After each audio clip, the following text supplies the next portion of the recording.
Buongiorno a tutti e a tutte. Mi vedete davanti a due tele splendide di Giambattista Tiepolo fatte qui a Würzburg e dietro alla bandiera della regione Veneto. E tutto sommato mi sembra un ambiente idoneo ed opportuno per allargare lo sguardo oltre Venezia, oltre il Veneto, oltre l'Italia e di parlare per sommi capi della dimensione europea, del significato europeo del nostro. E tutto ciò in solo 4 minuti, quindi vorrei limitarmi a 3 osservazioni. In, in primo luogo, Tiepolo è un artista veneziano che lavora all'estero europeo, nella Lombardia asburgica, ma soprattutto in Germania e in Spagna. Si rifiuta però quando viene chiamato a Stoccolma. Secondo, Tiepolo è un... scusate, Tiepolo è al suo tempo l'artista più famoso e più ricercato in tutta l'Europa. Viene collezionato dai grandi principi importanti come il re di Sassonia e di Polonia a Dresda, ma anche da connoisseur privati come Pierre-Jean Mariette o il console inglese a Venezia Joseph Smith. Il risultato è una grande diffusione delle sue opere in Europa. Terza osservazione, Tiepolo è un artista al passo con i suoi tempi, ma anche con il tempo nostro. Mi spiego. Tiepolo soggiorna in Franconia dal 1750 al 1753. Nella magnifica residenza dipinge al di sopra del grande scalone l'immagine artistica più grande che fu creata mai, un affresco senza divisioni di 677 metri quadrati, e così diventa l'artista della sconfinazione. Oltrepassa i limiti, supera lo sguardo eurocentrico, si impegna per l'apertura verso il mondo. Mi spiego ancora. Il tempo iconografico, molto tradizionale per un palazzo principesco, per non dire antiquato, prevedeva Apollo e i 4 continenti. Tiepolo dipinge questi soggetti, però allo stesso tempo fa un passo importantissimo che porta dalla consueta autopercezione, dalla consueta autocelebrazione ad una percezione altrui strepitosamente moderna. Caratteristiche innovative, se non rivoluzionarie, sono la poesia del lontano, l'interesse iconografico, la visibile consapevolezza dell'interdipendenza tra l'Europa ed il mondo.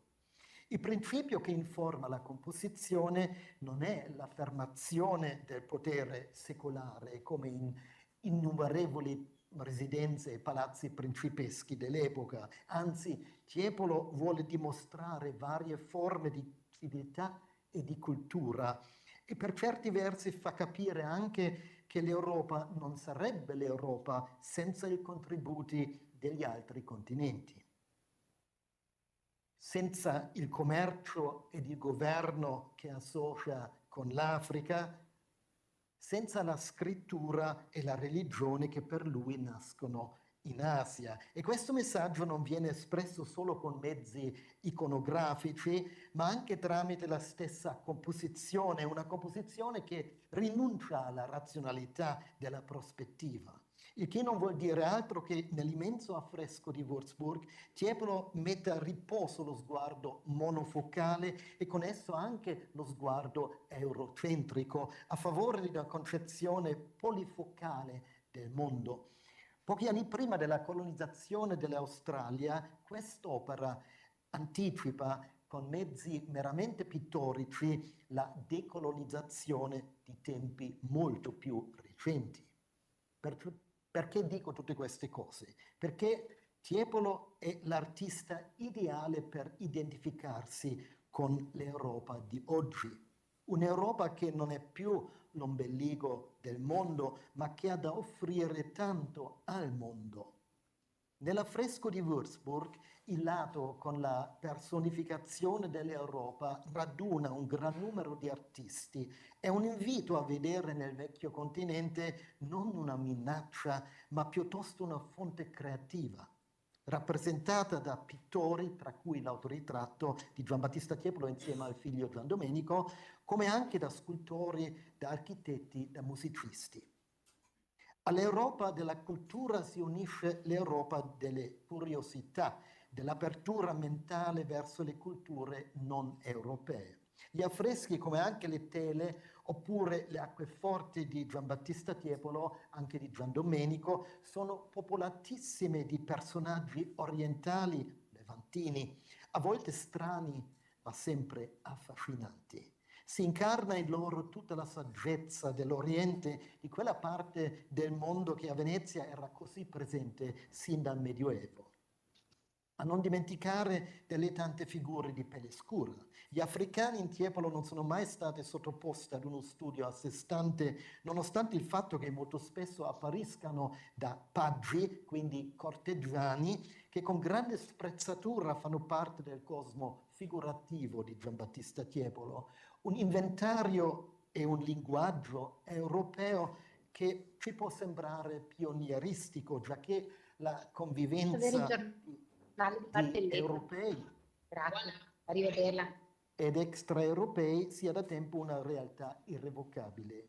Tiepolo ci insegna che tra le grandi e spesso sottovalutate forze del nostro continente c'è stata sempre quella dell'assimilazione, di farsi arricchire da influssi altrui, da culture altrui, da idee altrui, senza rinnegare la propria identità. Alla fine vorrei sottolineare che mai un pittore abbia reso omaggio al sesso femminile come Giambattista Tiepolo. Nel suo mondo visuale spetta quasi sempre alle donne la posizione di sovranità e di forza, anche questa è una caratteristica quasi profetica. La sua interpretazione delle figure femminili è unica nella sua epoca. Ovunque emergono nelle sue composizioni, rivendicano il rango di protagoniste assolute. Le donne tratte dalla storia o dalla letteratura vengono da lui ricostituite in chiave padroneggiante, rafforzate a mo' di female empowerment, affinché chiunque le guardi assuma un atteggiamento o di adorazione o di complicità verso di loro. Non di rado informa le sue donne con significati sorprendenti e persino sovversi, se misurati in base alle aspettative dello sguardo maschile dell'âge galant. Insomma, se io dovessi definire in che cosa consiste il contributo di questi pittori alla causa europea, ossia alla nostra causa comune, direi che lui è un modello per un'Europa moderna, mobile, aperta, curiosa, meno razzista e più femminile. Grazie e buon carnevale.